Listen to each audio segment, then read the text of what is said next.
కొన్ని సంగతి మనం ఆలోచిద్దాం. చిన్న ప్రార్థన చేసుకుందాం. ప్రార్థన.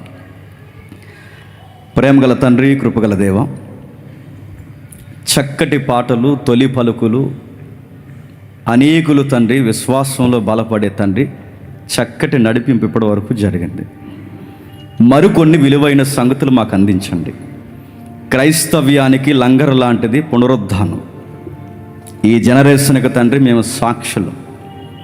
అది ఏ విధంగా రుజువు చేయబడిందో లేఖనాలు, చరిత్ర, తర్కవాదము ప్రతి దాన్ని తండ్రి కలగలిపి క్రీస్తు యొక్క పునరుద్ధానము, క్రీస్తు యొక్క జననము ఎంత వాస్తవికమైనదో వివరించే ప్రయత్నం మేము చేస్తుండగా మాతో అందరితో మీరు ఉండండి. ఎవరునూ కాలయాపనకి ఆచార సాంప్రదాయంగా ఇక్కడ కూర్చుని వెళ్ళిపోక, మేము చేపట్టిన తండ్రి, మేము విశ్వసిస్తున్న క్రీస్తు ఎంత ఉన్నతమైన సత్యం కలిగిన వాడు మరొకసారి మా చెవులకు, మా కళ్ళకి తండ్రి మీ వాక్యపు వెలుగులో తండ్రి దర్శింపజేస్తారని ఎదురు చూస్తున్నాం. మాట్లాడండి, బలపరచండి. ఈ ప్రయాస, దీని వెనకపడిన ప్రతి ఒక్క తమ్ముళ్ళ కష్టము తండ్రి ఆశీర్వాదకరంగా మారుస్తారని కోరుతూ క్రీస్తునామని ప్రార్థన సమర్పిస్తున్నాం తండ్రి. ఆమేన్. త్వరగా కొన్ని విలువైన సంగతులు మనం చూద్దాం. మత్తయి సువార్త, ఇక దయచేసి ఎవరు అటు ఇటు తిరగొద్దు. మత్తయి సువార్త 27వ అధ్యాయం. మత్తయి సువార్త 27వ అధ్యాయం. మత్తయి సువార్త 27వ అధ్యాయం. క్షమించండి, 28వ అధ్యాయం మొదటి వచనం. క్షమించండి, 27వ అధ్యాయం 62వ వచనం చూద్దాం. మరునాడు సిద్ధపరచు దినమునకు మరుసటి దినమున ప్రధాన యాజకులను, పరిసయ్యులను పిలాతు నద్దకు కూడి వచ్చి, అయ్యా, ఆ వంచకుడు సజీవుడై ఉండినప్పుడు 3 దినములైన తర్వాత నేను లేచినని అతను చెప్పినది మాకు జ్ఞాపకం ఉన్నదనిరి. కాబట్టి 3వ దినము వరకు సమాధిని భద్రము చేయమని ఆజ్ఞాపించము.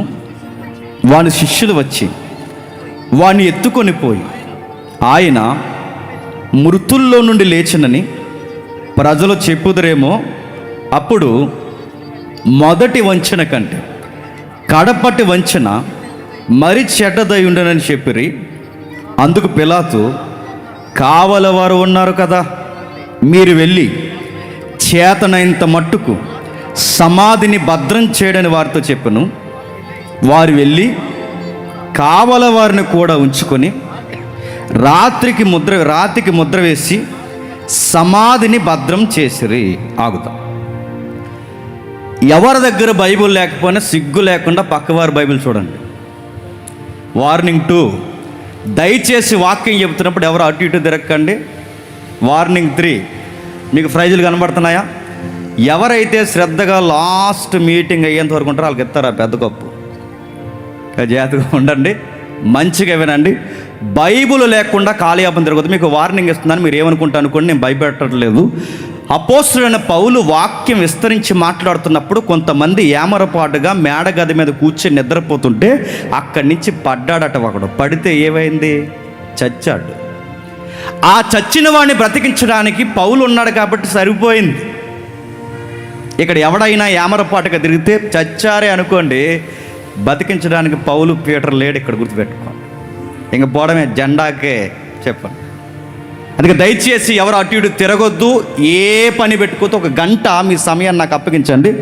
శ్రద్ధగా వాక్యాన్ని విందాం. జరుగుతున్న విషయాన్ని, మొదటి శతాబ్దంలో జరుగుతున్న ఒక భీకర వాతావరణం ఉంది. ప్రజలు, మొదటి శతాబ్దపు ప్రజలు 2 మహాశక్తుల మధ్య నలిగిపోతున్నాయి. ఎలా నలిగిపోతున్నాయి? ఒక శక్తిగా పనిచేస్తున్నది ప్రభుత్వం, రోమా ప్రభుత్వం. ఆ ప్రభుత్వం వసూలు చేస్తున్న ట్యాక్స్ కానీ, ఆ ప్రభుత్వం పెడుతున్న కొత్త రూల్స్ కానీ, అసలు రోమా ప్రభుత్వం పేరెత్తితేనే హిస్టరీలో ఎప్పటికీ నెత్తురు మరకల వాసన ఎప్పటికీ వస్తుంది. రోమా ప్రభుత్వం దాని యొక్క రాజధాని ఏదైతే ఉందో, వారి హబ్బు ఏదైతే ఉంటుందో, ఆ ఏరియాలోకి రోమా సామ్రాజ్యం లోపలికి ఎవడైనా వచ్చే ముందు వాళ్ళు ఇచ్చే భయంకరమైన వార్నింగ్ ఏంటో తెలుసా? సిలువ వాసన కొడతారు. అంటే ఇదే రోమా సామ్రాజ్యం అనుకోండి. ఈ సామ్రాజ్యానికి చుట్టూ పెద్ద ప్రాకారం ఉంటే దీనికి వెలుపల, దాన్ని గవిని వెలుపల లేదా ఊరి వెలుపల, పట్టణం వెలుపల పనిష్మెంట్లకి సిలువేస్తారు. రాజద్రోహుల్ని, నమ్మక ద్రోహుల్ని, దేశానికి ప్రజలకి సీడపీడగా మారిన వారిని, వాళ్ళకి ఏదన్నా వ్యతిరేకమైన మాటలు మాట్లాడుతున్నారు అనుకున్న వారిని ప్రభుత్వం ఏం చేస్తుందంటే, ప్రజలందరూ చూస్తుండగా కొత్తవాడు ఎవడైనా వస్తే గుండె గుబేలం అనిపోయేలాగా ఆ బయట సిలువేస్తారు. రోమా ప్రభుత్వం దగ్గరకు వస్తున్నప్పుడే వాసన వస్తే, శవాల వాసన వస్తుంది సిటీలోకి వస్తున్నప్పుడే. అది వార్నింగ్, మాస్ వార్నింగ్ అన్నమాట. ఎవడైనా ఇక్కడికి వచ్చినప్పుడు రూల్స్ పాటించకపోయినా, ఎవడైనా మేము చెప్పిన కప్పం కట్టకపోయినా వాడు బాడీ ఇలా ఏలాడుతుందని మాస్ వార్నింగ్ రోమా ప్రభుత్వం. అలా సిలువలు ఎక్కడికక్కడే కుప్పల కుప్పలు వేసి ఆ శవాల్ని పక్షులకి, జంతువులకి ఆహారంగా అలా ఎండబెట్టి వదిలేసి మురగబెడితే అది సిటీ ముందుకు వచ్చే లోపే గుప్పున దుర్వాసన వచ్చేది. అలాంటి వాసన వచ్చిన శవాలను మిగిలిపోతే ఆ ముక్కలు పట్టుకెళ్ళి పక్కనే ఈ కర్మేలు ఏదైతే ఉందో, ఈ గొలుగొత్త కొండ పక్కనే కెనాల్ ఉంటుంది. ఆ కెనాల్ లోపల ఆ గోతులో ఈ మిగిలిన ముక్కలను పడేసేవారు. ఇలాంటి వాతావరణంలో రోమా ప్రభుత్వం ప్రపంచాన్ని పరిపాలిస్తుంది. ఇలా పరిపాలిస్తున్నప్పుడు ప్రభుత్వాన్ని ఎదిరించేవాడు లేడు. ప్రభుత్వం ఏవైతున్నావో మనుషులకి జరుగుతున్న సహజమైన రావాల్సిన పౌర హక్కులు కూడా రావట్లేదని అడిగేవాడు లేడు. ఎవడు ఏ గొంతెత్తినా ప్రభుత్వం వాడిని నిలువెల్లా తొక్కేస్తుంది. ఇది రోమ ప్రభుత్వం. ఇది ఒక శక్తి. రెండోది ఏంటంటే, మేమే నీతిమంతులం, మాకే నీతి తెలుసు, మేము మోతుబర్లం, మేము పెద్దలం, మేము సోకాళ్ళ పురుషులము, మేము రాజనీతిని ధర్మనీతిని ఎరిగిన వారు, మేము చెప్పిందే నీతి అన్నట్టు పరిసయ్యులు శాస్త్రులను ఒక మతమోక తయారయ్యారు. వీళ్ళు ఏం చేస్తారంటే, వీళ్ళు పబ్లిక్ని ఇబ్బంది పెడతారు. అంటే ఈ పెద్దలు, మత పెద్దలు పబ్లిక్ని ఇబ్బంది పెట్టి, ప్రభుత్వము పెద్దల్ని ఇబ్బంది పెట్టి, అంటే ఇటువేమో ప్రభుత్వము ప్రజలను రుద్దేస్తుంది, ఇటు మత పెద్దలు ప్రభుత్వం తరపు నుంచి ప్రజలను రుద్దేస్తున్నారు. వాళ్ళు వీళ్ళు కలిసి అమాయకంగా నలిపేసేది ఎవరినంటే ప్రజలు. ప్రజలు ఎలా తయారైపోయారంటే రాను రాను అణగారిన దారిద్ర రేఖకు దిగజారిపోయారు. హక్కులు లేవు, నైతికత లేవు. వీళ్ళు చేస్తున్న భక్తి అన్నట్టు నిలువుటంగీలు వేసుకొని సంత వీధుల్లో వందనవచనాలు చెప్పించుకుంటూ, కనబడిన వాడు ఎవడైనా వందనవచనాలు చెప్పకపోయినా, వాళ్ళు గౌరవించకపోయినా వాడి మీద ఏదో ఒక తప్పుడు కేసు పెట్టి, ఇంకా సొలొమోను కట్టించిన మందిరం, దేవాలయం ఏదైతే ఉందో దాని రెంటకు కూడా భయం లేకుండా ఇచ్చేసి వీళ్ళు ఇష్టానుసారంగా ప్రవర్తించి తప్పుడు పనులు చేస్తూ, వాళ్ళు చేస్తే తప్పు ఒప్పని చెబుతూ, ఎవడైనా చిన్న నలుసు లాంటి తప్పు చేస్తే వాడిని తీసుకెళ్ళి గవర్నమెంట్కి ఇరిగించేసి ఇలాంటి మోకమంటే నక్క రాజకీయాలన్నీ ప్రజల చేత ఇబ్బంది పెడుతుంటే, సరిగ్గా ఆ టైంలో ప్రభు అయిన యేసుక్రీస్తు వాయిస్ తెర మీదకి వచ్చింది. నా మాట మీకు అర్థమవుతుంది లేదు? ఎందుకు ప్రభుత్వానికి, మతమోకకి యేసు ప్రభు వారు నచ్చలేదు? ఆయన ఎత్తుకున్న ప్రసంగాల్లో ధీటైన ప్రసంగం ఏంటో తెలుసా? ప్రజల్ని కడపటి వారు, నిమ్న జాతీయులు, దిగువ జాతీయులు లేదా అణగారిన ప్రజలని రోమా పరిసయ్యులు శాస్త్రులు తప్ప ఇక ఎవడో ఏ మనుషులో ఉన్నతమైన వాడు కాదని, మిగిలిన వారు దరిద్రపు కుక్కలాంటి జీవితం కలిగిన వారని చెప్పి ప్రజల్ని ఎప్పుడైతే ఇబ్బంది పెడుతున్నారో, అలాంటి టైంలో యేసు ప్రభు వారు ఇచ్చిన వాయిస్ ఏంటంటే, కడపటి వారే మొదటి వారు అన్నాడు. అంటే మీకు ఏమర్థమవుతుంది అంటే, అది కేవలం డివోషనల్ వాయిసే కాదు, అది సొసైటీలో రివైవల్ వాయిస్ కూడా. ఎవరైతే తక్కువ వారని పిలువబడుతున్నారో వారే దేవుని రాజ్యంలో మొదటి వరుసలో ఉన్నవారు. ఎవరైతే కడపటి వారని పిలువబడుతున్నారో వాళ్ళే మొదటివారు. మొదటివారు కడపటి వారు అవుతారు, కడపటి వారు మొదటి వారు అవుతారని ఇలాంటి ప్రసంగాలు, ప్రజల మీద ప్రేమ, నైతికత బోధ, ప్రజల్లో చైతన్యం, ఎక్కడికెక్కడ ట్యాక్స్ గూర్చి, పబ్లిక్ గూర్చి, నైతికతను గూర్చి ప్రభు అయిన యేసుక్రీస్తు వారు మాట్లాడుతుంటే, మేము నీతిమంతులు అని చెప్పుకుంటున్న వాళ్ళ నీతే కాదని, వాళ్ళ ఉపవాసాలే కాదని, వాళ్ళ ప్రసంగాలే కాదని, వాళ్ళ బలమైన ఆజ్ఞల ధర్మశాస్త్రం తెస్తారు కానీ సిటికెన వేలుతో కూడా వాళ్ళ కదపరని, ఈ దొంగ మోతుబర్ల మోకను ప్రజలారా మీరు అసలు నమ్మొద్దని, వాళ్ళ పులిసిన పిండని, వీళ్ళ దేవాలయాన్ని రెంటకి ఇచ్చేస్తున్నారని ఒక్కసారి గలమత్తి యేసుప్రభు మాట్లాడితే, అప్పటి వరకు నేను పెద్ద రకం ఒకేసారి యేసుప్రభు ప్రసంగాలకి దిగజారిపోయినట్టు అయిపోయింది. వెంటనే మైండ్లో పెట్టుకున్నారు, ఏంది నిన్నగాక మొన్నొచ్చి నజరేతు పల్లెటూరు నుంచి వచ్చి మా పట్టణంలో ఉన్న మా నీతిని కాదని, మేము పెడుతున్న రూల్స్ను బ్రేక్ చేస్తూ, మేము చెబుతున్న నీతి కాదు నువ్వు చెప్తున్నది నీతి అని మా మీదే ప్రజల్ని తిరుగుబాటు వ్యవహారానికి తయారు చేస్తావా అని వార్నింగ్ ఇచ్చారు. 2వ వార్నింగ్ ఇచ్చారు, 3వ వార్నింగ్ ఇచ్చారు. ఎన్ని వార్నింగ్లు ఇచ్చిన ప్రభు అన్నాడంటే, మీ దిక్కున కూడా చెప్పుకోండి అన్నాడు. నేను దేవునికి తప్ప, దేవుని చిత్తానికి తప్ప, తండ్రికి తప్ప ఎవడి చిత్తానికి నేను తలదించేది లేదు. నా తండ్రి చిత్తము తొదముట్టించుటయే నాకు ఆహారము తప్ప ఎవరికి తలదించనన్నాడు. ఈ మాటలు మరీ రేపే వాళ్ళకి. చూశారు. ఆయన్ని తప్పుపడదామంటే ఆయన దగ్గర ఏ లూప్ హోల్స్ లేవు. నిన్న మొన్న దొరికాడు జ్యోతిష్యుడు, ఆడి పేరేటని అడగండి. చిన్నోలాడికి దొరికింది 58 మంది హై క్లాస్ లేడీస్. అలాంటి జ్యోతిష్యుడు కాదు ఈయన. తెర మీద ఒకటి, తెర వెనకాల ఒకటి, బయట ఒకటి, వెనకాల ఒకటి. ఇది కాదు. ఏది చెప్పాడో అదే జీవించాడు, ఏది జీవిస్తున్నాడో అదే చెప్పాడు. తండ్రి చిత్తాన్ని, పరలోకపు అదృశ్య దేవుని చిత్తాన్ని బాహాటంగా బయలుపరిచాడు. ఈయన్ని పట్టుకోవడానికి ఆయన లైఫ్లో ఏ లసుకులు లేవు. చూశారు. ఆ చూసి ఆయన మీద కొన్ని కేసులు పెట్టారు.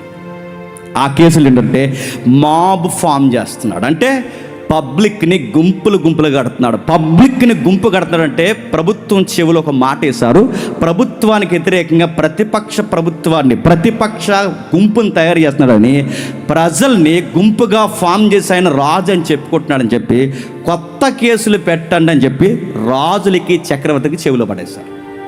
పబ్లిక్ని ఫామ్ చేస్తున్నాడు. రెండోది ఏం చెప్పారు? ట్యాక్స్ కట్టొద్దంటున్నాడు అన్నారు. మూడోది ఏమన్నాడు? మీరు చక్రవర్తిగా ఉండగా రాజా ఫిలాతు, ఇంకా కిందోడు హేరోదు, మీరు చక్రవర్తులుగా కైసరు, మీరుండగానే తానే యూదుల రాజు అని చెప్పుకుంటున్నాడు అన్నారు. ఎక్కడైనా ఈ 3 కేసులు ఏవైతే ఆర్గ్యుమెంట్ పెట్టారో ఎక్కడైనా ఆయన చెప్పాడా? చెప్పకపోయినా ఆయన మీద చెప్పించడానికి దొంగ సాక్షులను పెట్టించారు. ఆ దొంగ సాక్షిని పెట్టించి పిలాతు ముందు నిలబెట్టారు, సన్నిహిద్రిని సభ ముందు నిలబెట్టారు. ఆ పెద్దలందరూ ఒకటి అయ్యారు. ఏ రోజు లోకల్ ఎవరైతే ఉన్న గవర్నర్ దగ్గర తీసుకెళ్లారు, గవర్నర్ కేసు పైకి పంపించాడు.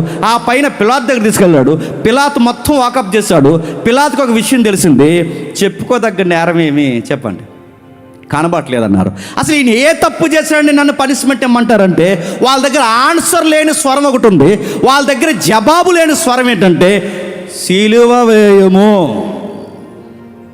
మీరేదనుకుంటా అనుకోండి, మాబ్గా మేము అడుగుతున్నాం, పబ్లిక్గా మేము అడుగుతున్నాం, దొమ్మిగా మేము అడుగుతున్నాం. ప్రభుత్వంగా, అధికారులుగా ప్రజల మాట మీరు వినాలి, మా ఓటింగ్ మాట మీరు వినాలి కనుక మేము అడుగుతున్నాం, అతన్ని సిలువ వేయమంటే ఆయన మళ్ళీ అన్నాడు, మీ ధర్మశాస్త్ర సంబంధమైన మత గొడవలు ఏమైనా ఉంటే మీరు చూసుకోండి. అసలు రాజకీయ పరంగా దేశానికి ఈయన వల్ల వచ్చిన నష్టం ఏమీ లేదు. ఇతనికి సిలువేసేసి అంత పనిష్మెంట్ ఇచ్చే నేరం ఏమైనా కనబడలేదంటే, మాకు అవన్నీ అనవసరం, ఆయన్ని చంపేయండి అన్నాడు. వీడు ఏం చేయాలి తెలియదు, ఎందుకంటే వీళ్ళకి ప్రభు కన్నా, ప్రజల కన్నా, ప్రభు యొక్క వాక్యం కన్నా వీళ్ళకి కావాల్సింది ఏంటంటే పదవులు. ఎవరికి? పిలాతుగడికి కానీ చెప్పండి, హేరోదుకు కానీ, ఆ సన్నిహిద్రిని పెద్దలు ఎవరైతే ఉన్నారో వీళ్ళకి కానీ, వీళ్ళకి దేవుడు ఏమైపోయినా పర్లేదు, దేవుడే దీంట్లోకి వచ్చినా పర్లేదు, వీళ్ళకి ఏమైపోయినా పర్లేదు, పక్కకు పోయి చేతులు అడుక్కున్నాడట. చేతులు కడిగేసుకుంటే అడుగుతున్నాను, పాపం పోతుందా? నేను అడుగుతున్నాను. చేతులు కడిగేసుకుని గోదావరిలోకి పోయి, చెరువుల్లోకి పోయి బాప్టిజాలు తీసుకుని, నది స్నానాలు చేసి, చేతులు పైనుంచి కిందకి నడెత్తి మొదలు నడకర వరకు నీళ్ళు జల్లుకుంటే పాపాలు పోతాయా? పోతాయా? పోవు. ఇలాంటి తెంగర పని ఆ పిల్లతగడ చేస్తున్నాడు. ఏమని?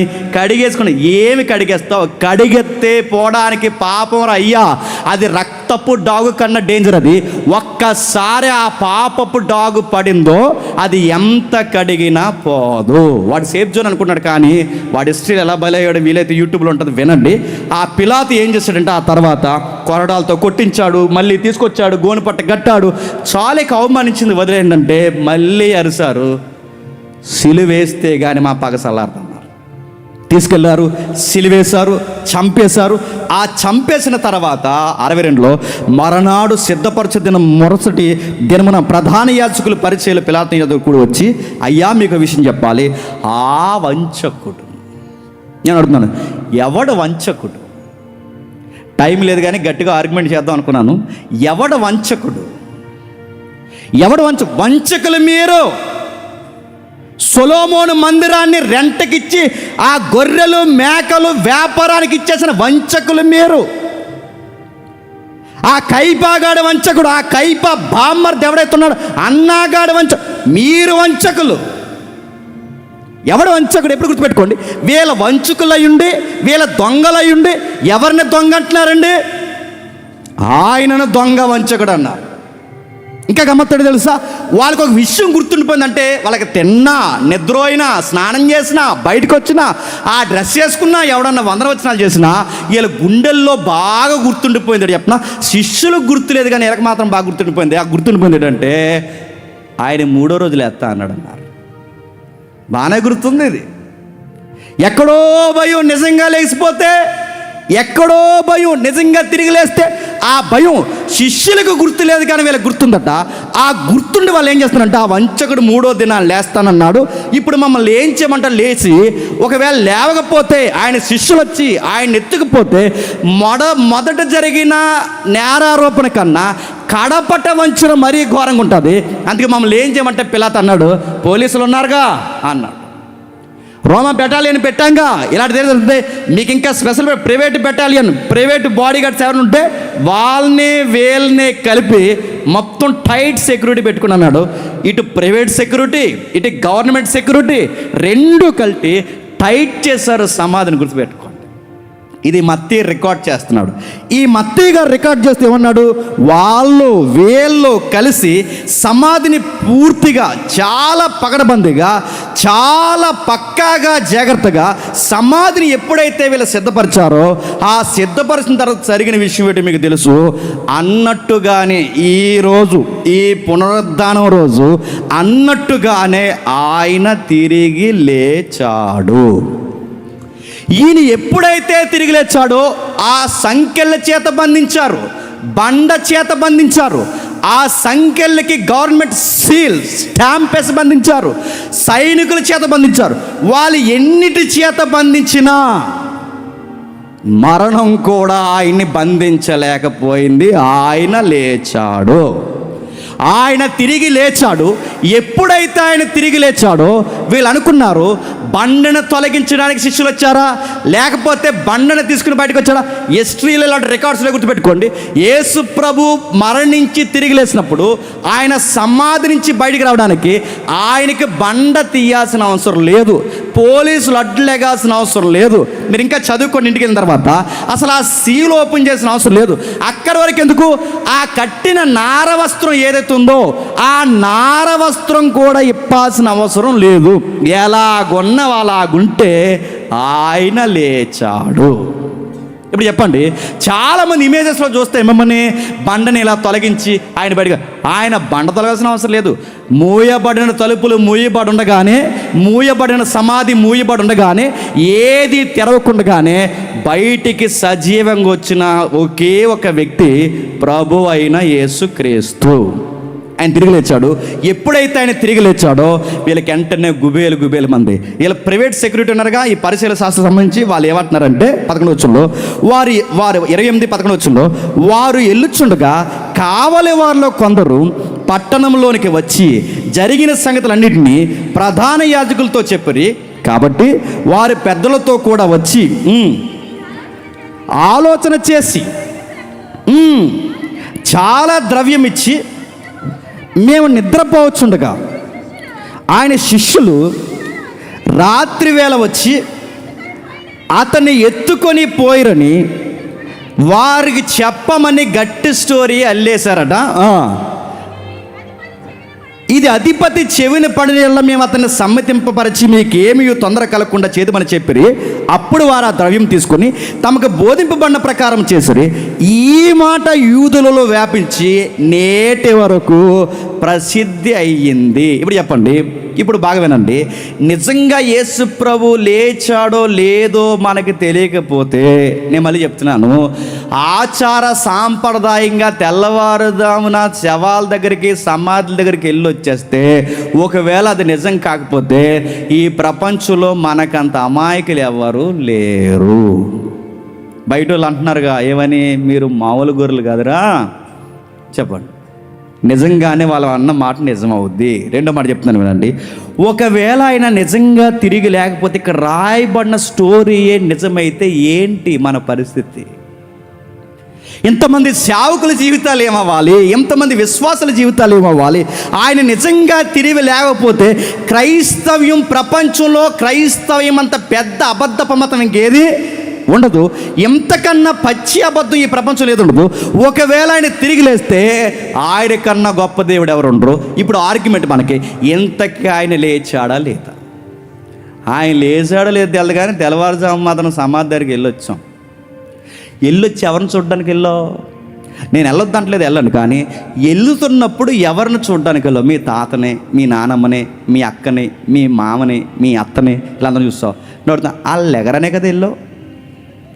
లెగితే వెళ్తావా? లెగిసిన వెంటనే ఆ తాతలు వేసిపోయారా చిన్నోడు ఎలా వచ్చావంటే ఏం చేస్తావు? మళ్ళీ వెళ్ళవు ఇంకా దరిదాపులకి.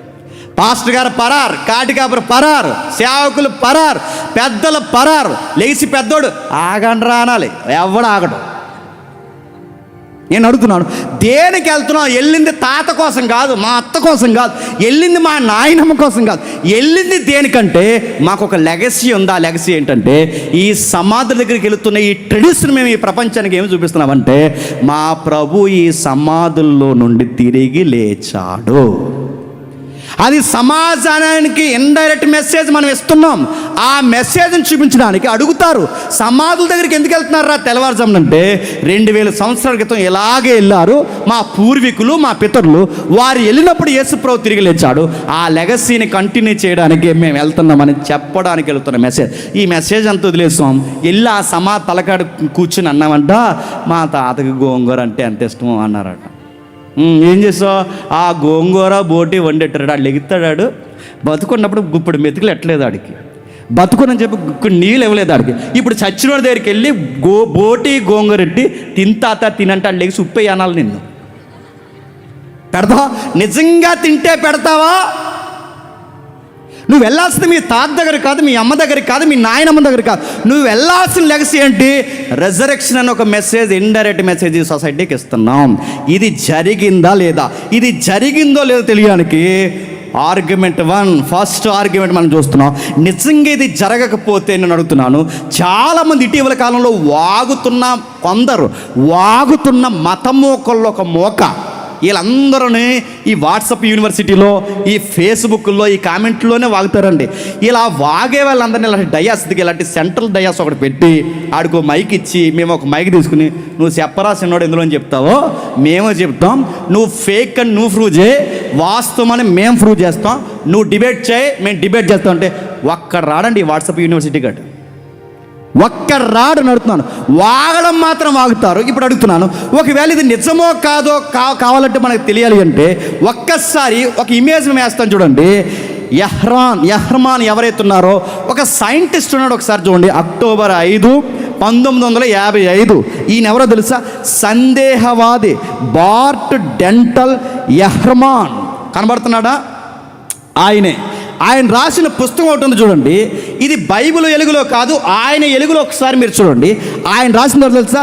Did Jesus exist, the history argument of Jesus, Nazareth of Jesus ఎవరైతే ఉన్నాడో ఆయన ఫేక్ అని చెప్పడానికి ఆయన చేసిన పరిశోధన. ఆ బుక్కి పేరెట్టాడు డిడ్ జీసస్ ఎగ్జిస్ట్, మళ్ళీ the historical argument for Jesus of Nazareth. ఏమని రాశాడు అందులో?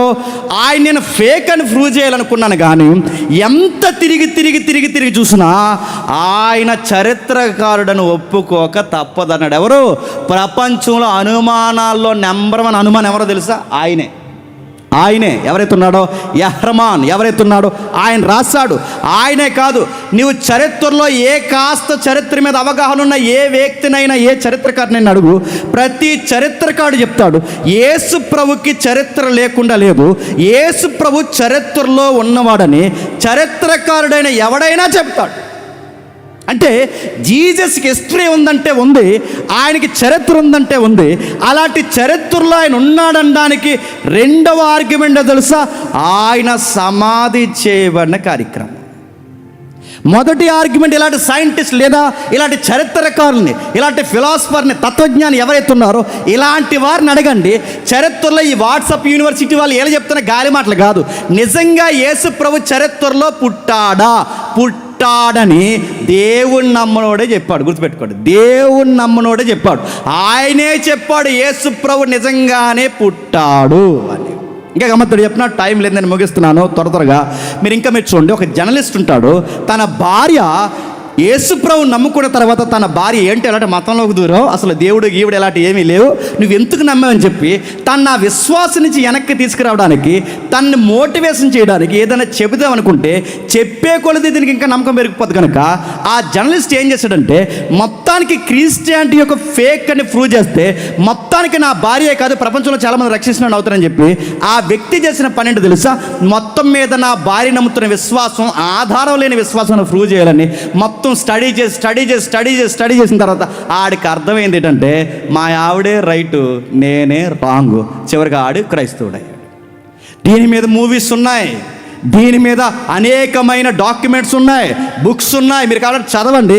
ఇలాంటివి ఎన్నో జరిగాయి. ఇప్పుడు ఆర్గ్యుమెంట్ 2 రెండో దాంట్లో మనకి ఏం జరుగుతుందంటే అసలు యేసు ప్రభు చరిత్రకారుడైతే చరిత్ర ప్రకారము ఆయన్ని రోమా ప్రభుత్వం ప్రజల మన్నను చేత సిలువేశారు. ఇది పక్కా, ఆయనను సిలువేశారు. ఇప్పుడు ఆయన సిలువేశారన్నది వాస్తవం అయితే ఆ సిలువ వేసిన తర్వాత ఆయన ఎక్కడ పెట్టారు? సమాధిలో పెట్టారు. ఇప్పుడు ఆర్గ్యుమెంట్, ఆయన సమాధిలో పెట్టింది ఎవరు? ఇందాక ఒక స్టోరీ చెప్పారుగా, శిష్యులు వచ్చి ఎత్తుకుపోయారు. అట్లా అడుగుతున్నాను, శిష్యులు వచ్చి ఎత్తుకుపోతే ఆయన్ని శిష్యులు వచ్చి ఎత్తుకెళ్ళిపోతే అసలు సమాధిలో పెట్టింది ఎవరు? పేతురా, యోహానా, యాకోబా? అసలు యేసు ప్రభు వారిని సమాధిలో పెట్టింది ఎవరు? బయట వ్యక్తి. ఆ వ్యక్తి పేరు జోసెఫ్ అరిమథయ. అరిమథయ యోసేపు పెట్టాడు. ఇంతకీ అరిమథయ యోసేపు ఎవరు? సన్హెద్రిన్ సభలో ఒక పేరుగాసిన పెద్ద. ఇంతకీ అరిమథయ యోసేపు ఎవరు? ఆ మత్తయి సువార్త మీరు ఇంటికి వెళ్ళాక చదవండి. ఆయన ధనవంతుడు. ఇందుకే అరిమథయ యోసేపు ఎవరు? ఇటు మత ప్రపంచానికి అటు ప్రభుత్వానికి బాగా పేరు మోసిన వ్యక్తి. ఈయన పెద్ద, సమాజపు పెద్ద, సన్నిహెడ్రిన పెద్ద, ఆ గవర్నమెంట్ తరపున పెద్ద. ఇలాంటి పెద్ద ఆయన యేసు ప్రభుకి బరియల్ జరిగించాడు. ఇప్పుడు డౌటు, ఒకవేళ ఈ నిజంగానే సన్నిహెడ్రిన సభలో అరిమథయ యోసేపు అనే వ్యక్తి లేకపోతే అరిమథయ యోసేపు అనే స్టోరీయే క్రియేట్ చేయబడిన స్టోరీ అయితే మన విశ్వాసానికి ఆధారాలు ఉంటాయా?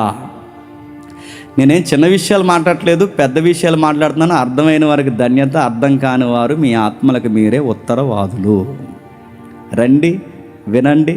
కిడ్నీలో రాళ్ళు ఉంటే తగ్గించుకుని వెళ్ళిపోండి అని చెప్పే బ్యాచ్ కాదు మాది, గుర్తుపెట్టుకో. ట్రూత్, వాస్తవం. క్రీస్తు పునరుద్ధానుడు, టైటిల్ అది, క్రీస్తు పునరుద్ధానుడు. దానికి మేము ఈ జనరేషన్లో సాక్షులు. అది హిస్టారికల్గా అయినా డిఫెన్స్ ఇవ్వడానికి సాక్షులం మేము, అది అపోలోజెటిక్ అయినా డిఫెన్స్ ఇవ్వడానికి సాక్షులం మేము, అది జాగ్రఫికల్ ఎవిడెన్స్ అయినా డిఫెన్స్తో ఆర్గ్యుమెంట్ చేయడానికి సాక్షులు మేము. ఈ జనరేషన్కి మేము బతుకుండగా మా తరానికి మా ఇలాకాలలో మేము సాక్షులు. ఏం జరుగుతుంది? మళ్ళీ చెప్తున్నాను, ఏం జరుగుతుంది? నిజంగా సన్నిహెడ్రిన సభలో అరిమథయ యోసేపు ఉన్నాడా లేడన్నది పాయింట్. ఒకవేళ ఉంటే ఆయన సమాధి ఉన్నదన్నది లేదా పాయింట్. ఒకవేళ ఉంటే ఆయన నిజంగా పర్మిషన్ తీసుకున్నదన్న పాయింట్. అసలు ఈ స్టోరీ, బైబిల్ స్టోరీ ఏదైతే ఉందో ఎగ్జాక్ట్ ఈ స్టోరీ, అరిమథయ స్టోరీ అంతా రోమా చట్టాల ప్రకారం సరిగ్గా సరిపోవాలి. సరిపోకపోతే రిజరెక్షన్ ఫేక్ అవుతుంది. నమ్మాల్సిన అవసరం లేదు. ఏం జరుగుతుంది అక్కడ మీరు జాగ్రత్తగా చూడండి. అసలు యూదుల పెద్దల్లో ఎవరైతే ఉన్నారో సన్నిహెడ్రిన పెద్ద, ఆ సన్నిహెడ్రిన పెద్ద ఎవరైతే ఉన్నారో ఈ అరిమతయి యోసేపు నిజంగా క్రియేట్ చేసిన స్టోరీ అయితే శిష్యులు 4 తన్ని బయటికి లాగి, ఎరా మా పెద్దోళ్ళు ఇలాంటి పేరు ఒకటి ఉందరా, మీరు లేనిపోని పేరు ఒకటి ఎట్టి మా పెద్దల్లోనే ఒకడు ఉన్నాడని మీ అబద్ధానికి సాక్షిగా పెట్టుకుంటారా? ఎవర్రా అరిమతయి యోసేపు అని అడగరా? అలాంటి అడిగిన దాఖలాలు ఉన్నాయా? గమ్మతో చెప్పనా, అరిమతయి యోసేపు ఎందుకు యేసుప్రభు దేహాన్ని తీసుకున్నాడంటే ఆ మత్తయి సువార్తలో మనకు కనబడుతుంది. ఆయన దేవుని గూర్చియు దేవుని రాజ్యమును గూర్చియు ఎదురు చూస్తున్న పెద్ద మనుషుల్లో ఒక పెద్ద అంట. అంటే నికోదేము ఎలా అంటాడో అరిమతయి కూడా అలా అంటాడంటే వాళ్ళ మతంలో ఉన్న మత పెద్దలకు ఉన్న కాస్త దేవుడు, భయము, భక్తి, దేవుని రాజ్యం వీటి కొరకు ఎక్కువ ఆతృత కలిగిన వారు. అరిమతయి యోసేపు దేవుని రాజ్యం కోసం, భక్తి కోసం, దేవుని కోసం భయపడుతున్నవాడు కనుక ఆయన సమాధి దగ్గరికి వెళ్ళే ముందు, ఆయన సమాధిలో పెట్టే ముందు ఆ శవాన్ని ఏమని ప్రభుత్వాన్ని రిక్వెస్ట్ చేశాడు. ఇప్పుడు అడుగుతున్నాను, నిజంగా రిక్వెస్ట్ చేస్తే ఇప్పుడు ప్రశ్న, ఆ బాడీని సరే రిక్వెస్ట్ చేస్తే కనుక తీసుకో అనంత ఈజీగా గవర్నమెంట్ అనేస్తుందా? ఉరేసిన ఖైదీ ఉన్నాడు అనుకోండి, పనిష్మెంట్ పడిన సెంటర్ జైలు ఉందిగా, పనిష్మెంట్ పడిన ఖైదీ ఉన్నాడు అనుకోండి, వాడిని బయటకు వదలాలంటే ఎన్ని సెక్షన్స్ ఉండాలి, ఎంత సిఆర్పిసి ప్రొసీజర్ జరగాలి, ఆర్టికల్స్ ఎన్ని మాట్లాడాలి, హ్యూమన్ రైట్స్ ఏవైతున్నావో ఆ రైట్స్ ప్రకారం ఎన్ని ఆర్గ్యుమెంట్లు జరగాలి. ఒక్క వ్యక్తి చట్ట పరిధిలోకి పోయే కాడ బయటికి రావడం అంటే శవమైనా బయటికి రావడం చిన్న విషయమా? అరిమతయి యోసేపు బయటికి తీసుకొచ్చాడంటే ఎలా తీసుకొచ్చాడు నిజంగా అడుగుతున్నాను. అసలు అరిమతయి యోసేపు పాత్రే కల్పిత పాత్ర అయితే అరిమతయి యోసేపు పాత్ర కల్పిత పాత్ర కాదనడానికి ఎవిడెన్స్ ఏంటి చెప్పిన? జియోగ్రఫికల్ ఎవిడెన్స్ అంటే అరిమతయి యోసేపు సమాధి నేటికి ఉందా లేదా? ఉందరయ్యా. అరిమతయి యోసేపు అనే వ్యక్తే కల్పిత స్టోరీ అయితే మరి ఈ సమాధి ఎవడది? అడుగు జాగ్రఫీ వాడిని, పురావత్తు సైంటిస్టులు వాళ్ళని అడుగు, ఆ పురాతనమైన జోసెఫ్ ఎస్టీలోంచి అడుగు, నువ్వు రోమా చట్టాల ప్రకారం అడుగు, నువ్వు ఎవరి ప్రకారం అడుగుతావు అడుగు. యోసేపు తవ్వించుకున్న సమాధి నేటికి ఉందంటే ఉంది. సమాధి ఉందంటే యోసేపు ఉన్నాడన్నది నిజం. యోసేపు ఉన్నాడంటే క్రీస్తుని చంపారన్నది నిజం.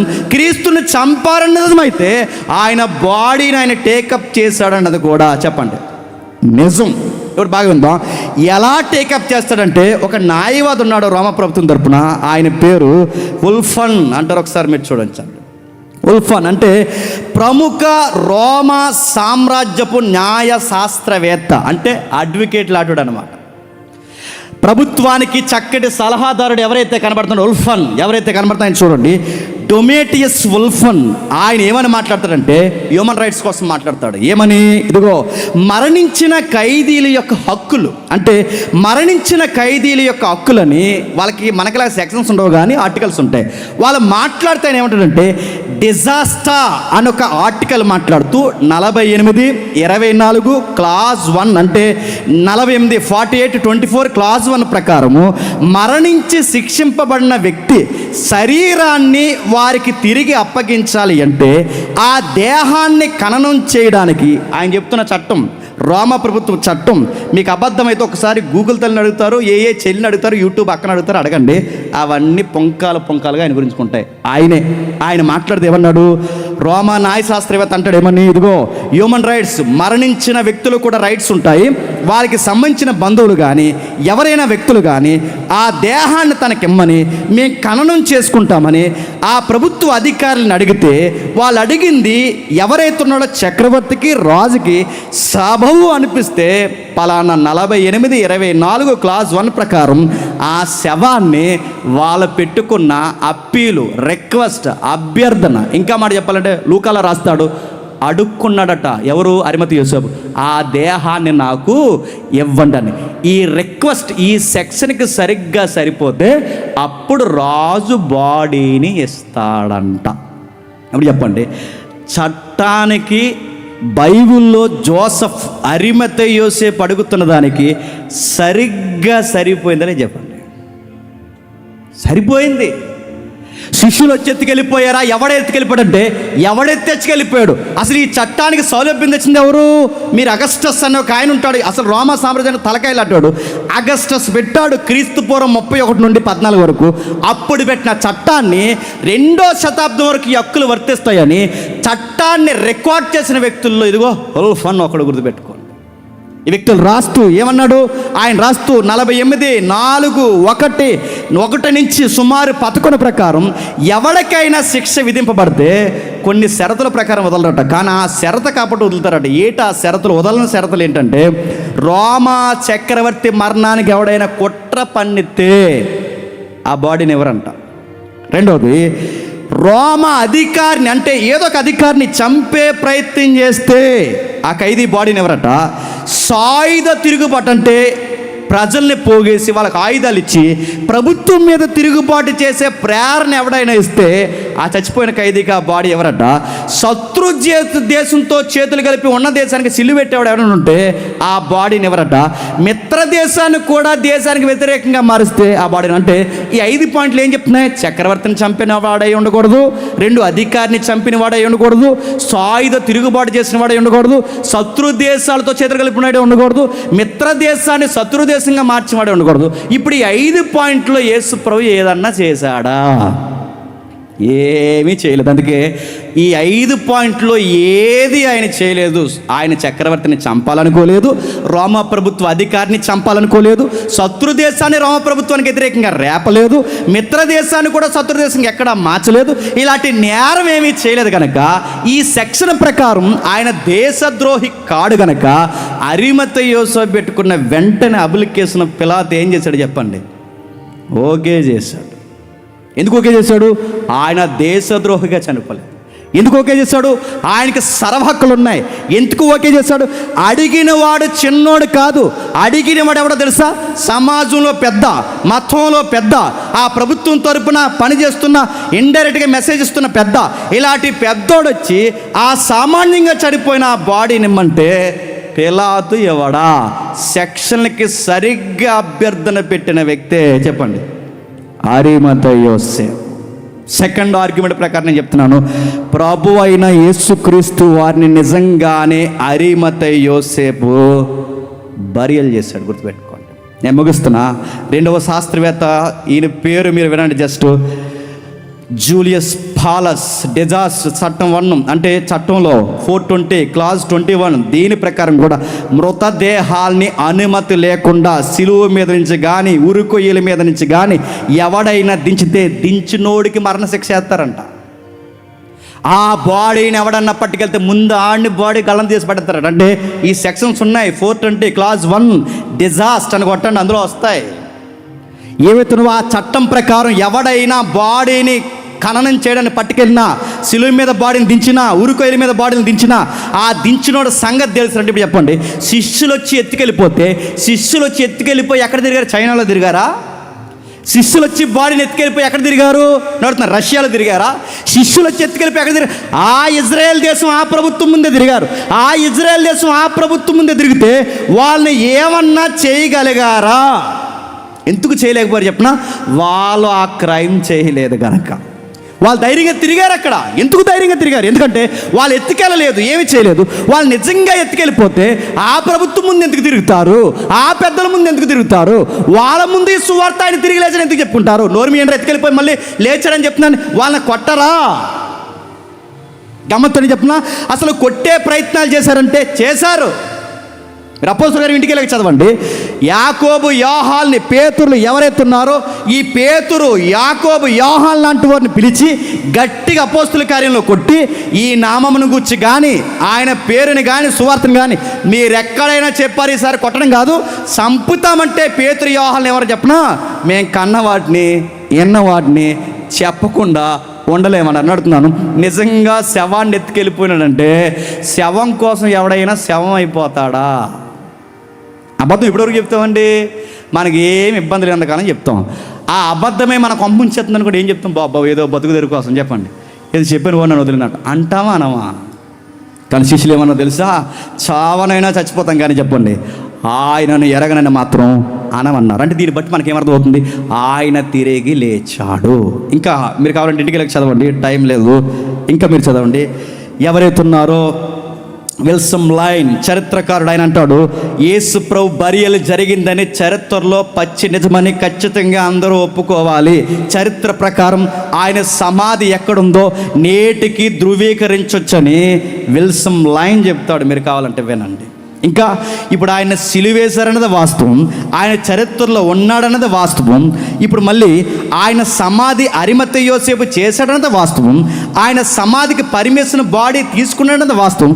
ఇవన్నీ వాస్తవం అయితే ఇప్పుడు మనకు కావాల్సిన అత్యధికమైన వాస్తవం ఏంటంటే ఆయన లేచాడా. నేను ముగిస్తున్నాను. ఆయన తిరిగి లేచాడా. మర్చిపోకండి, లాస్ట్ వరకు పెద్ద కప్పిస్తారు. వెయిట్ చేయండి. ఆయన తిరిగి లేచాడా, ఆయన తిరిగి లేచాడా, నిజంగా తిరిగి లేచాడు. చూద్దాం ఒకసారి. మత్తయి సువార్త 27వ అధ్యాయం 13వ వచనం. మత్తయి సువార్త 27వ అధ్యాయం 13వ వచనం.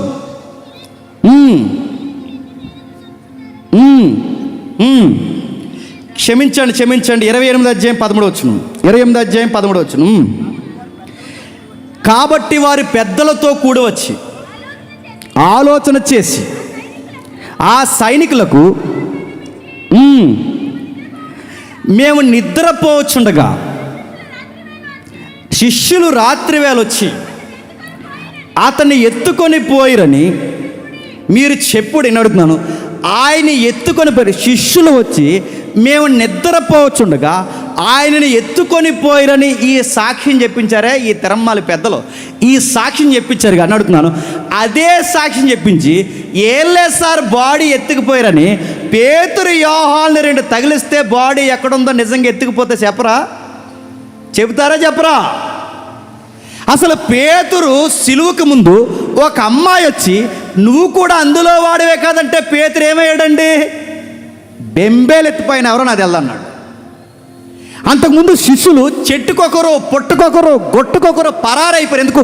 ఆయన సిలువేస్తుంటే ఒక్క నిలబడితే ఒట్టు పాములు పోయినట్టు పోయారు ఎవరి కాళ్ళే. కానీ సిలువకు ముందు పరారైపోయిన వారు సిలువ తర్వాత కుందేళ్ల స్థాయిలా, సింహాలలా, సింహ స్వప్నంలా మారిపోయి ఈరోజు సామాన్యులు గలలేతులో పుట్టినవారు, నజరేతులో పుట్టినవారు, చేపల బట్టి సామాన్యులు, ఇద్దలేని పామర్లు, వీళ్ళ ప్రభుత్వం కొడుతున్నా తిడుతున్నా కూడా మేము ఎరక్కంగా ఉండలేకపోతున్నాం, ఆయన లేచాడని చెప్పకుండా ఉండలేకపోతున్నామని వీళ్ళ గట్టిగా చెప్తున్నారంటే ఈ సిలువకు ముందు సిలువ తర్వాత ఈ మధ్యలో ఎంత మార్పు వచ్చిందంటే వీళ్ళ మధ్యలో ఏం చూశారు? ఖాళీ సమాధి చూశారు. ఖాళీ సమాధి చూస్తే ఏమైంది? అందులో ఆయన లేడు, తిరిగి లేచాడు.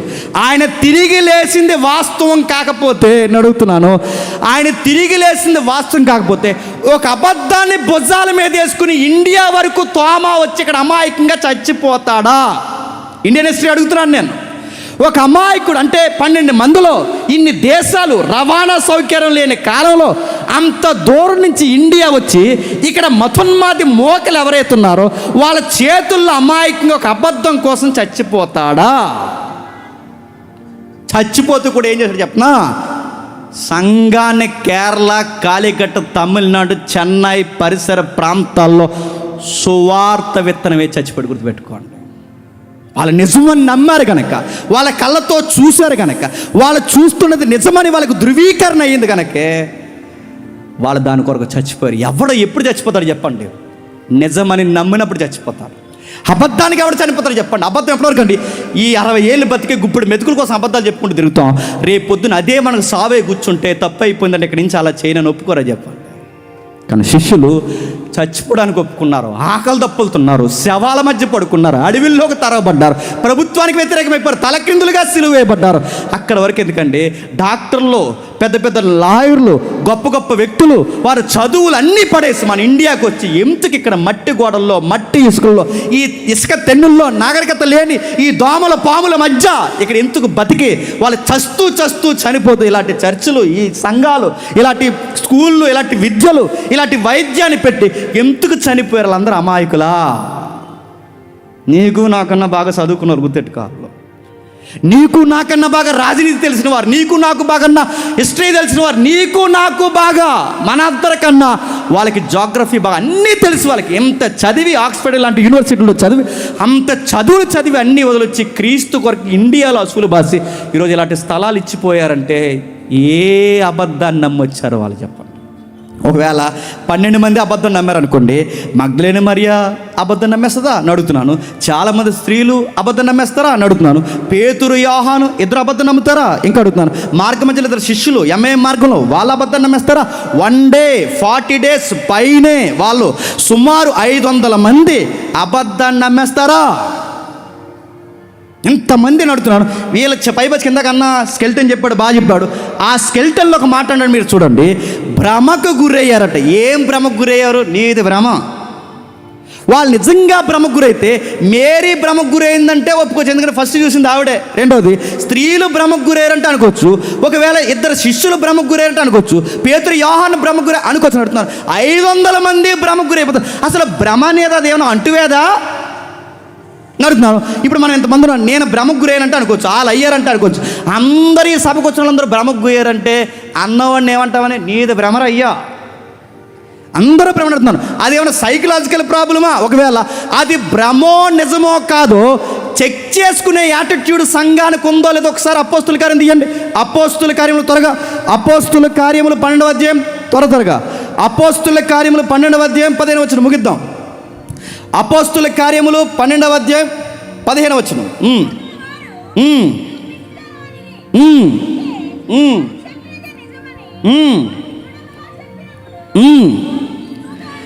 ఏంటట అక్కడ జరుగుతున్న విషయం మీకు తెలుసు. యాకోబు గారిని ఏ రోజు చంపేశాడు. నెక్స్ట్ పండక్కి పేతుర్ని చంపేయాలనుకుంటున్నారు.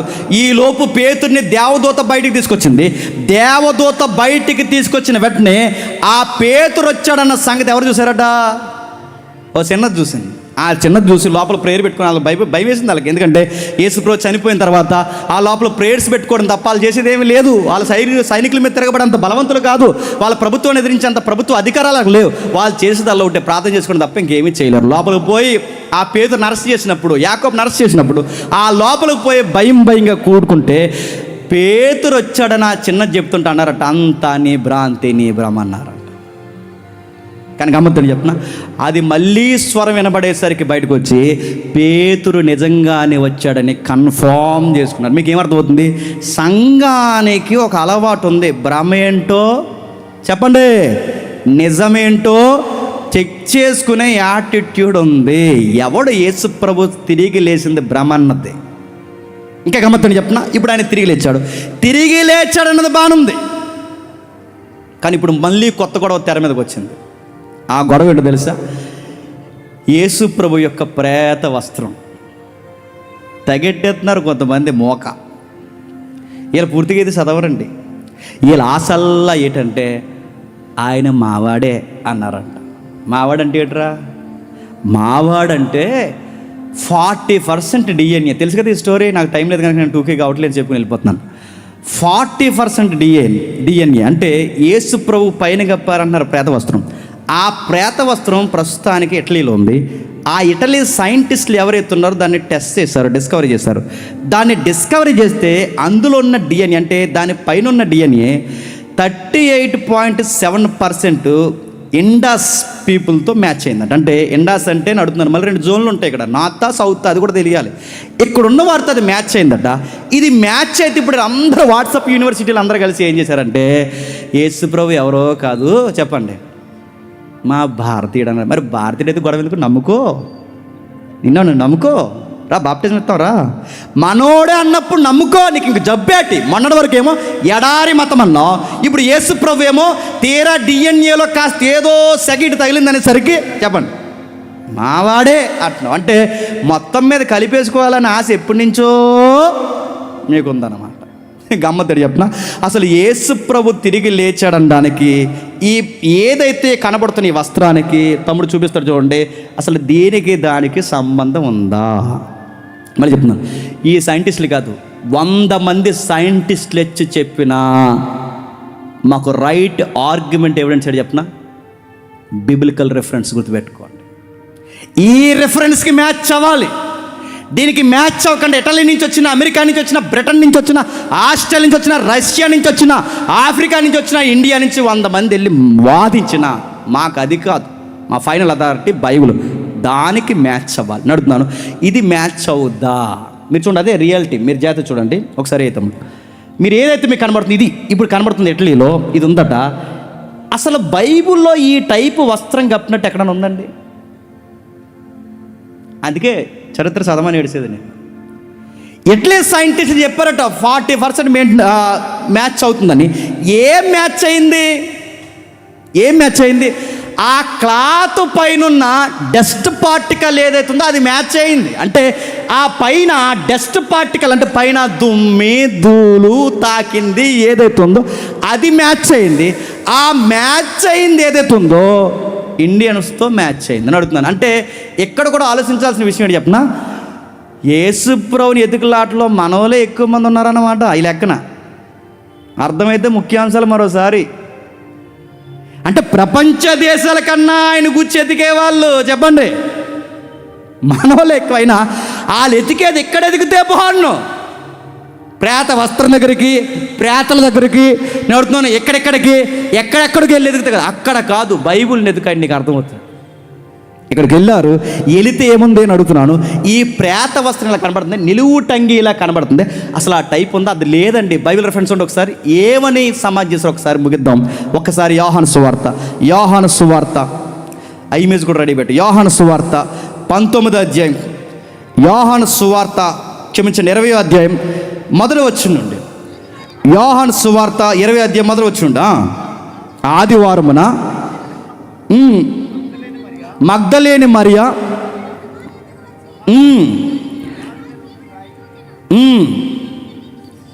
ఆమె పరిగెత్తుకుని పోయి ఇలా చెప్పిన ఆ తర్వాత ఏం జరుగుతుందో కిందకి చదవండి.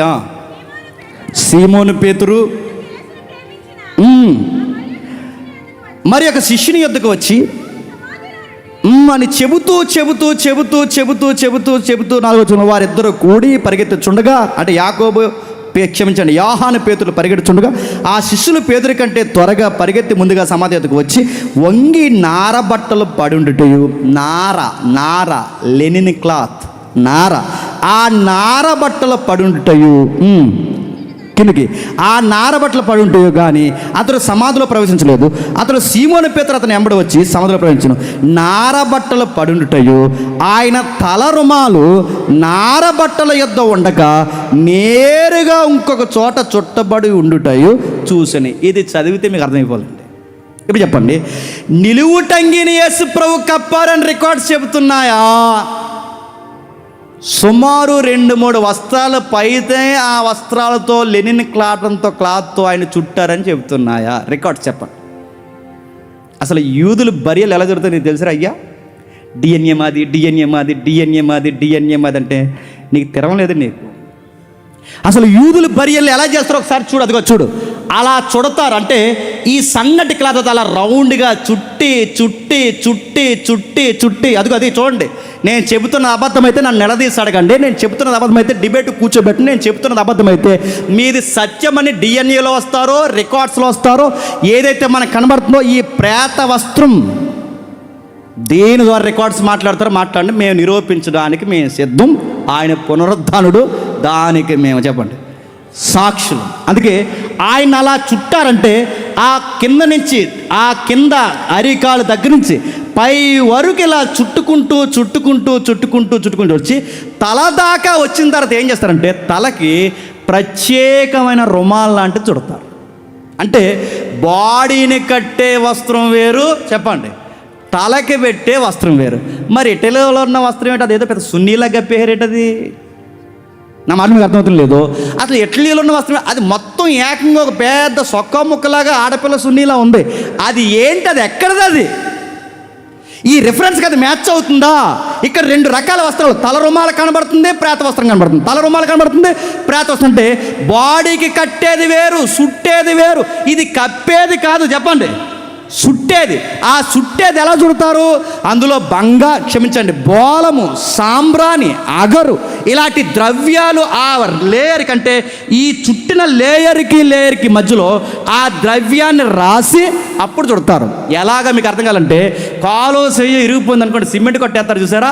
ఆ సిమెంట్ కొట్టేస్తున్నప్పుడు దానికి మధ్యలో సిమెంట్ ఎలాగైతే రాస్తారో, ఆరిపోయిన తర్వాత అది ఎలాగైతే గట్టిగా అయిపోద్దో సేమ్ అలాగే సుగంధ ద్రవ్యాలతో కట్టేసినట్టే వేస్తారు. అది వాళ్ళ బరియల్.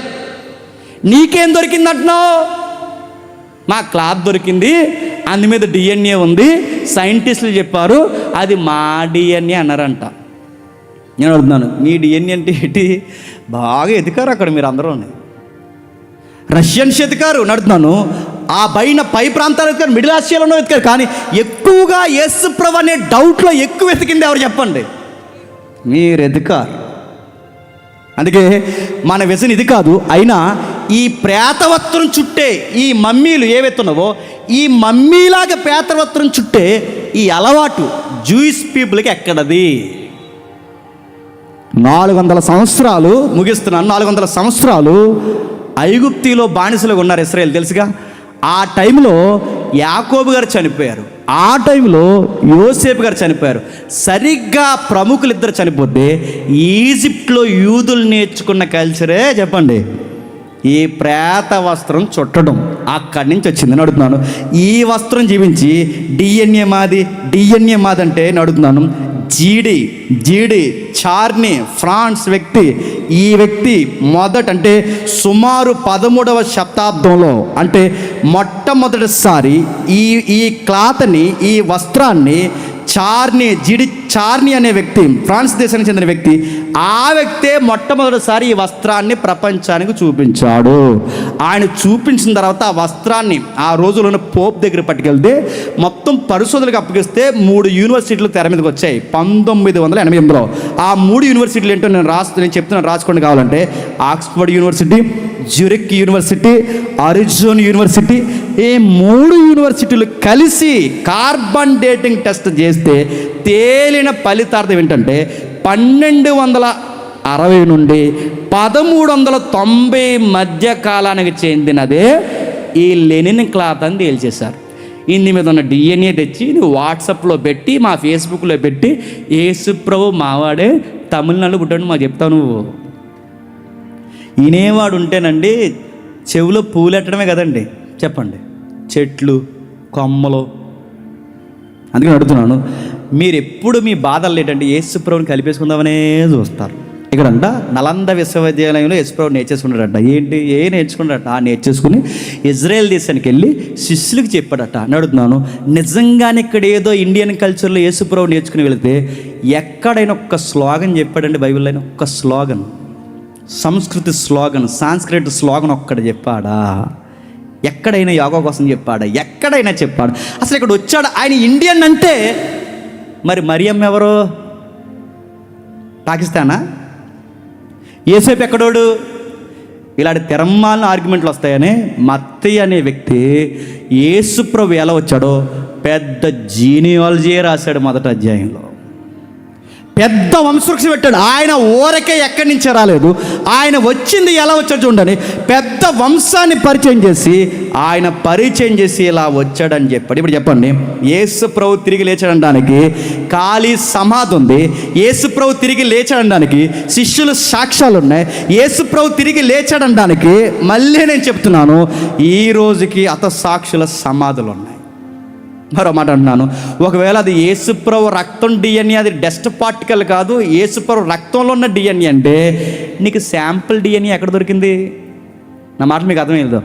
ఇది పలానా వాడి డిఎన్ఏ అంటే నీ దగ్గర శాంపుల్ ఉండాలిగా. నీకు శాంపుల్ ఎవరు ఇచ్చాడు అని అడుగుతున్నాను నేను. నీకు ఎవరు ఇచ్చారు? మరియమ్మ చుట్టాలు నువ్వు? నీకు ఎవరు ఇచ్చారు నీకు? ఇది యేసు ప్రభు జూయిస్తాను, కొంచెం ఏదో ఎండడానికి బాగుంది, ఇదేదో యూదుల రక్తంలో ఉందని. కానీ ఇది ఎగ్జాక్ట్ యూదులు ఎవరిది కాదు, యూదులు ఉన్న యేసు ప్రభు తట్టినావంటే యేసు ప్రభు శాంపుల్ పెట్టి నీకు ఎక్కడది? తగునా అమ్మా తయారైపోయి డిఎన్ఏ నీ బొంద డిఎన్ఏ.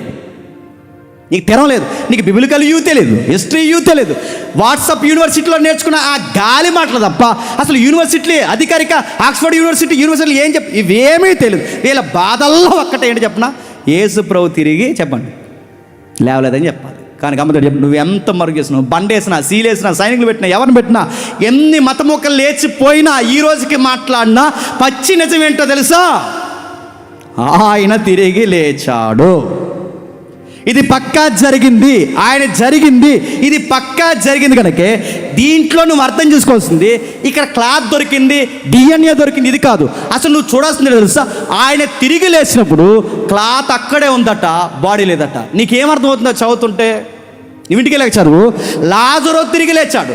లాజరు తిరిగి లేస్తే లాజరు వస్త్రము లాజరుతో ఉంది, లాజరు తలరుమాల లాజరుతో ఉంది.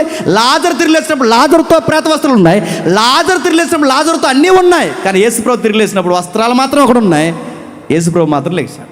మీకేమర్థమవుతుంది? లాజరు తిరిగి లేచింది ఈ లోకానికే లేచాడు కనుక మళ్ళీ ఇక్కడ చనిపోయాడు. యేసుప్రభు తిరిగి లేచింది మరో లోకానికి నిత్యత్వాన్ని లేచాడు కనుక ఆయన ఎప్పటికీ చెప్పండి మరణించడు. ఆ లైఫ్ ఎలా ఉంటుందంటే నా డైమెన్షన్కి అందదు. అది ఎలా ఉంటుందంటే అది కనబడగలదు, కనబడకుండా ఉండగలదు. అది మాట్లాడగలదు, మాట్లాడకుండా ఉండగలదు. అది తాకగలదు, తాకకుండా ఉండగలదు. అది తినగలదు, తినకుండా ఉండగలదు. ఏంటి ఆ లైఫ్ అంటే దాని పేరే ఎటర్నిటీ అంటారు. దాన్ని నిత్యత్వం. అది నిజంగా జరిగిందంటే జరిగింది. అది నిజంగా జరిగింది కాబట్టి ప్రభు అయిన యేసుక్రీస్తు వారికి అపోస్తులు మొదలుకొని మనం అందరం చెప్పండి సాక్ష్యం. ఇక నిజంగా ముగిస్తాను. ఇది లాస్ట్, ఇది చివరిది. ఒకవేళ ఆయన తిరిగి లేచాడా, తిరిగి లేవలేదా, వీటన్నిటి గురించి మాట్లాడుకుంటే అసలు ఏంటి ఆయన తిరిగి లేస్తే ఏంటి, తిరిగి లేకపోతే ఏంటి, పునరుద్ధానం గురించి మనకేంటి కలిసి వచ్చేదంటే ఒక మాట చెప్తాను, నేను త్వరగా ముగిస్తాను. ఇది చెప్పకపోతే ఈ మెసేజ్కి అర్థం లేదు. మనిషి అర్ధరహితంగా మారిపోయేది ఎప్పుడో చెప్పనా? మరణం. రాజకీయ నాయకుడైనా, వాడు సినిమా యాక్టర్ అయినా, మోతుబరైనా, డబ్బున్నవాడైనా, సామంతుడైనా, సామాన్యుడైనా, వాడు బిక్కుమని ఒక రోజు మిగిలిపోయేది ఎక్కడ చెప్పనా? మరణం. అది నీ దగ్గరకు వస్తుంది అనడానికి నీ తల మెరుస్తుంది, అది నీ దగ్గరకు వస్తుంది అనడానికి నీ కళ్ళు దెబ్బతింటున్నాయి, అది నీ దగ్గరకు వస్తుందని నీ జీర్ణ వ్యవస్థ దెబ్బతింటుంది, అది నీ దగ్గరికి నేడో రేపు నేను పలకరిస్తుంది అనడానికి నీ బాడీలో సిమ్టమ్స్ మారిపోతున్నాయి. మరణం వస్తే ఏం చేస్తుంది? చదువుకున్నవాడినైనా, చదువు లేనివాడినైనా, ఎవరినైనా నిరర్ధకంగా మార్చేస్తుంది. ఒక మనిషి లైఫ్ ఎలా స్టార్ట్ అవుతుందో మీకు తెలుసు. బాగా చదువుకుంటాం, పెళ్లి చేసుకుంటాం, జీవితాన్ని మంచిగా అందంగా ప్లాన్ చేసుకుంటాం, అంతా బాగుంది, మంచి ఇల్లు, మంచి భార్య, పిల్లలు, లైఫ్ అంతా బాగుంది, కాస్తంత శాలరీ, అంతా బాగుందన్న సమయానికి ఆ జీవితం ఎడారిగా మారిపోయే ఒక గడి వస్తుంది. ఆ గడి ఏంటి చెప్పిన? మరణం. ఆ ఇంటి యజమాని చనిపోతే ఆ భార్య ఏమైపోతుంది, ఆ ఇంటి యజమాని చనిపోతే ఆ పిల్లలు ఏమైపోతారు, ఆ ఇంట్లో ప్రధాన మనిషి చనిపోయాడో ఆ కుటుంబం రోడ్డు మీద పడిపోతుంది. కరోనా మరణం దెబ్బకి ఎన్ని కుటుంబాలు రోడ్డు మీదకి వచ్చాయి. ఎమ్మెల్యే లాంటి వాళ్ళు కూడా బెంబేలు ఎత్తిపోయారు. ఒక ఎమ్మెల్యే అన్నాడు 500 కోట్లు ఎత్తాను నన్ను బతికించన్నాడు. ఆ రోజుల్లో ఆ ఎమ్మెల్యేతో ఆ ఫ్యామిలీ డాక్టర్ అన్నాడు అర్జెంటుగా 500 కోట్లు ఎత్తాను నుంచి వెళ్ళిపో అన్నాడు. ఎమ్మెల్యే గారు చచ్చిపోయారు. ఎవరన్నా అడగండి, బ్రేకులు కూడా అడగండి, చనిపోయాడు. ఎమ్మెల్యే అయినా చనిపోవాలి, ఎంపీ అయినా చనిపోవాలి, యాక్టర్ అయినా చనిపోవాలి, డాక్టర్ అయినా చనిపోవాలి, ఎవడైనా చనిపోవాలి. దాని ముందు ఎవడో నిలబడడు. ఆ డబ్బు దాన్ని ఆపలేదు, రాజకీయ పలుకుబడి దాన్ని ఆపలేదు, నీ సినిమా పేరు కూడా దాన్ని ఆపలేదు. దాని ముందు ఎవడైనా దిగదుడిపే. దాన్ని ఎలాగైనా జయించాలనుకున్నారు, దాన్ని ఎలాగైనా బయటికి జయించాలనుకున్నారు. ఆ జయించే ప్రయత్నాలు చేశారు కానీ ఎవడి వల్ల అవ్వలేదు. ఈజిప్ట్ కల్చర్లో మరణాన్ని జయించాలనుకున్నారు, ఈజిప్ట్ వల్ల అవ్వలేదు. గ్రీకులు డ్యూయలిజం నమ్మారు, జయించాలనుకున్నారు, వాళ్ళ వల్ల అవ్వలేదు. యూదులు జయించాలనుకున్నారు, యూదుల వల్ల అవ్వలేదు. ఇక్కడ ఎవరైతే ఉన్నారో సనాతన వాదులు కొంతమంది, వాళ్ళు కూడా మేము మరణాన్ని జయిస్తామని మహాసమాధిని, సజీవ సమాధిని గొయ్యి తీసుకుని కప్పెట్టుకుని అందులో కూర్చుని మళ్ళీ లెగిస్తామన్నారు. లేగలేదు, చచ్చిపోయారు. అందరూ ఆశ ఏంటి చెప్పినా? తిరిగి లేవాలి, తిరిగి లేవాలి, తిరిగి లేవాలి. కానీ ఎవడు తిరిగి లేవలేదు. కానీ ఏ మతంలో లేనిది, ఎవరికి ఈజిప్టియన్స్ కానీ, గ్రీకులకు కానీ, జూయిస్ కానీ, సనాతన వాదులకు కానీ ఎవరికి లేని ఆధారం మరణం తర్వాత మనం జయించవచ్చనే ఒకే ఒక్క ఆధారం ఎక్కడ ఉంది చెప్పినా? క్రైస్తవ విశ్వాసంలో ఉంది. ఎవరికి ఆధారం లేదు. మీరు చూడండి, ఎవరినైనా మీరు చూడండి, మరణం దేన్నైతే చినివేస్తుందో, ఫ్యామిలీని చినివేస్తుంది, బతుకుని చినివేస్తుంది, పెద్దరికాన్ని చినివేస్తుంది. కానీ ఆ మరణాన్ని చిదిమే గడి ఎక్కడ జరగలేదంటే జరిగిందంటుంది బైబిల్. ఆ జరిగింది ఎక్కడ తెలుసా? 2000 సంవత్సరాల క్రితం క్రైస్తవ్యంలో జరిగింది. ఆ జరిగించిన వ్యక్తి ప్రభు అయిన యేసుక్రీస్తు. ఆయన తిరిగి లేచాడు. ఆయన తిరిగి లేచాడు కనుక తన శిష్యులకు కనబరుచుకున్నాడు. ఆయన తిరిగి లేస్తే ఏంటంటే, నేను ముగిస్తున్నాను, ఆయన తిరిగి లేస్తే ఏంటేంటి, ఆయన యందు విశ్వాసం ఉంచిన వారు మరణించినను తిరిగి లేస్తారు. అది మనకు లాభం. నువ్వు డబ్బు సంపాదించినా, పేరు సంపాదించినా, ఎన్ని సంపాదించినా, ఒక్కసారి మంచం పట్టావో దిక్కు దిమానం చూసేవాడు అన్నట్టు గుర్తుపెట్టుకో. నీకు వయసు మళ్ళీ ఓపిక తగ్గిందో నీ కొడుకులు కూతుర్లకే బరువైపోతావు నువ్వు. కానీ మరణంలోనూ మృదువు వచ్చని ఎత్తుకునే ఒక దేవుడు ఉన్నాడు. ఆ దేవుడు నేను తిరిగి లేపుతా అన్నాడు. నేను తిరిగి లేపుతానన్నాడు. నాకు ఆధారం ఏంటంటే, ఆ దేవుడు అన్నమాట ముందుగా నేను తిరిగి లేచానన్నాడు. ఇది నాకు ఆధారం. ఆయన యందు విశ్వాసం ఉంచితే నేను మరణించినను తిరిగి లేస్తాను. జెనీవా సైంటిస్టులు, అమెరికా క్షమించండి, స్విట్జర్లాండ్ జెనీవాలో లేదా ఈ పై ప్రదేశాల్లో, ఈ జెనీవా ప్రాంతంలో చాలామంది సైంటిస్టులు ఏమన్నారంటే, ఈ రాజకీయ నాయకులు, సినిమా యాక్టర్లు అందరూ జాయిన్ అయిపోతున్నారు.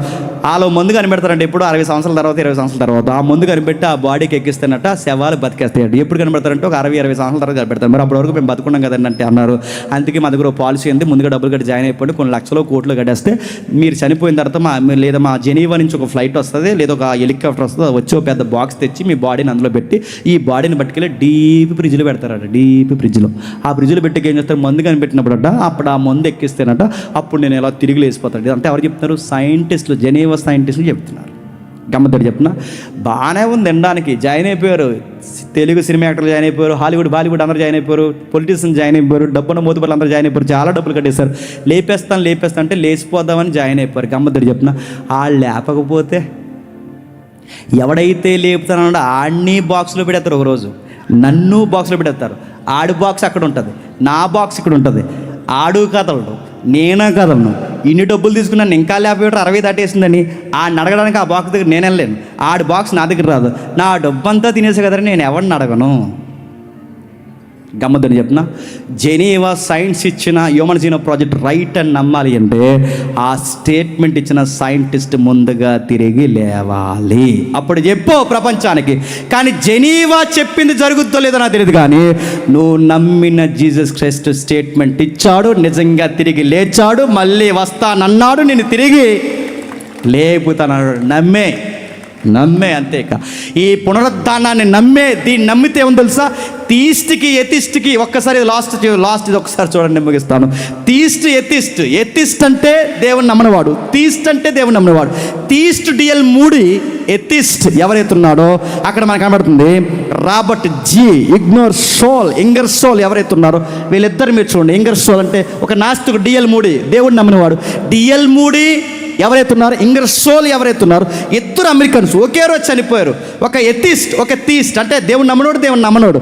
దేవుని నమ్మినవాడు, దేవుని నమ్మనవాడు ఇద్దరు ఒకే రోజు చనిపోతే ఈ ఎవరైతే ఉన్నారో ఇంగర్సోల్ ఇంట్లో అందరూ స్నేహితులు, బంధువులు అందరూ ఇంట్లో అందరూ ఏడుస్తున్నారు. కానీ డిఎల్ మూడి ఇంట్లో ఎవరు ఏడవట్లేదు. ఎందుకు చెప్పినా, డిఎల్ మూడి సువార్త ప్రకటించి చనిపోయాడు. ఇంగర్సోల్ దేవుడు లేడని చెప్పి చనిపోయాడు. లేడని చెప్పిన వాడు చనిపోతే ఇంట్లో ఉన్న బంధువులు అందరూ ఏడుతున్నారు. దేవుడు ఉన్నాడని చెప్పిన వాడు ఇంట్లో ఎవరు ఏడవట్లేదు. ఎందుకు ఏడవట్లేదంటే, మా దేవుడు సజీవుడు, మళ్ళీ డిఎల్ మూడిని ఒకరోజు మేము చూస్తామని కుటుంబం అంతా అమెరికా ప్రపంచానికి సాక్ష్యం ఇచ్చింది. ఇప్పుడు చెప్పండి, రెజరెక్షన్ అంటే ఏంట్రా అంటే, మాకు జబ్బొచ్చి చచ్చిపోయినా, మమ్మల్ని ఎవడైనా చంపేసినా, మా రోగాలతో మా ఇబ్బందులతో మేము చనిపోయినా మాకు భయము లేదు, మా భయం లేదు. మా ధైర్యం వల్ల చెప్పినా, మేము క్రీస్తునందు నిద్రించినను మరణించి తిరిగి లేస్తాం. ఆయన వస్తాడు, తమ వరుసల్లో తిరిగి లేపుతాడు. ఇది మా రెజరెక్షన్ మెసేజ్. ఇది కాదని ఎవరైనా అనగలరా చెప్పండి? దీన్ని ఎవరైనా వద్దని అనగలరా? అందుకే చావులో ప్రతి ఒక్క వ్యక్తి జీవితం బయటపడిపోద్ది. చావులో సువార్త నమ్మిన వారికి, నమ్మని వారికి ఇక్కడే మనకి తేడా తెలుస్తుంది. నమ్మినవాడు చావును ధైర్యంగా తిరుక్కుంటాడు, నమ్మనివాడు జ్వరం వచ్చిందంటేనే భయపడిపోతాడు.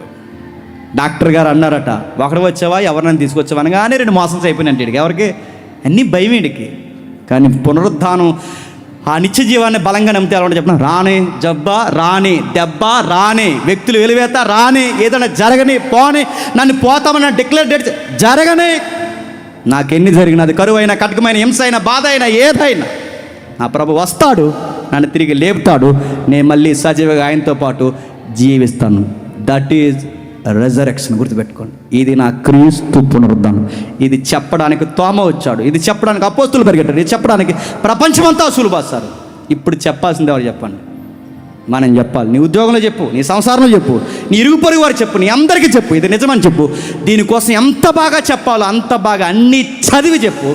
నీ నమ్మిన విశ్వాసం ఏతుగోడు ప్రతి వానికి సాత్వికంతో సమాధానం చెప్పు. నీ ప్రభువు సజీవుడు సజీవుడు సజీవుడు త్వరలోనే రాబోతున్నాడు. Amen, amen, amen, amen. ప్రార్థన చేసుకుందాం. ప్రేమగల తండ్రి, కృపగల దేవ, ఎవరికి ఈ సంగతులు అర్థమైనా తెలియదు తండ్రి, విలువైన సంగతులు మా కళ్ళ ఎదుటికి, మా ముఖాల ఎదుటికి తండ్రి తీసుకొచ్చి మీరు మాట్లాడారు. ఇది వాస్తవం.